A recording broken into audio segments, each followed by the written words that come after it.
All right, so we've got good news, bad news, or not full news. I guess it's a little bad news. Anyways, after our little birthday mini staycation downtown, got out here Sunday afternoon and was able to finish installing the brand new hydraulic pump and put everything back in.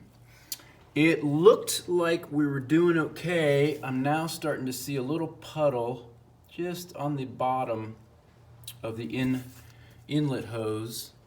And there was one little tiny drip on this outlet.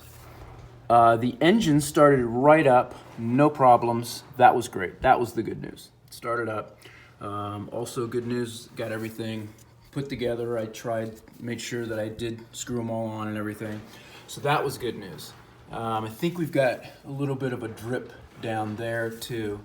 Yeah, you can see it a little bit better than I can. So the downside is I could not get, when I started moving the levers, I kept it on for a few minutes as it suggests. And when I would do the levers, nothing happened. So I couldn't get the tilt. Couldn't get anything. The tilt, the things, all of it. None of it would move. So it is possible that it takes even longer than I had it on, but I had it on for a pretty decent amount of time.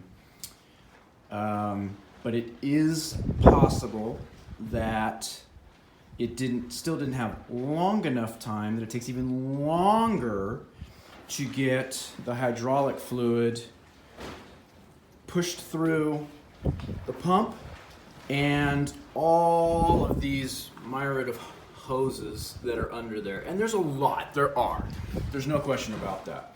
I also am gonna check the depth on this. It was at 9 inches before, it can hold 14 inches worth.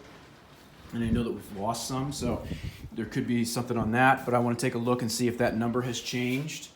I just don't know why nothing budged. It sounded at one point, you know, when you have a garden hose and you turn the water on and you can kind of hear the water coming up the hose and everything. It kind of sounded like I was getting that in there every once in a while. I'm not 100% sure what exactly to do yet, because to the best of my knowledge, if I were to unscrew any one of these, I think there was fluid that I never completely drained the new fluid out of all the hoses and stuff. It did say, to drain out your system and everything, which it had already been done before this was in here. So it looks as though, however, if it's dripping over here, my biggest concern is that maybe the spindle isn't on the motor right.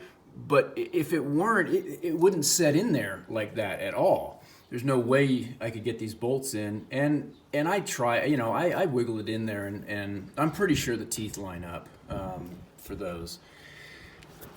So if I'm getting a drip here, then the pump has got to be pulling. And if I'm getting a drip here, I thought that was a good sign. Not that there's a drip, but that there must be something on this side now.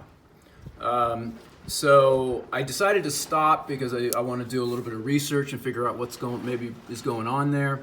Also, I do have to be careful because either the doors are open. I had the fan going at the same time, but I got the exhaust coming out here. Don't want to spend too much time in here and get dizzy and pass out, and nobody knows about me. I have to send an email to Brian. Anyway, so that's kind of where we're at right now.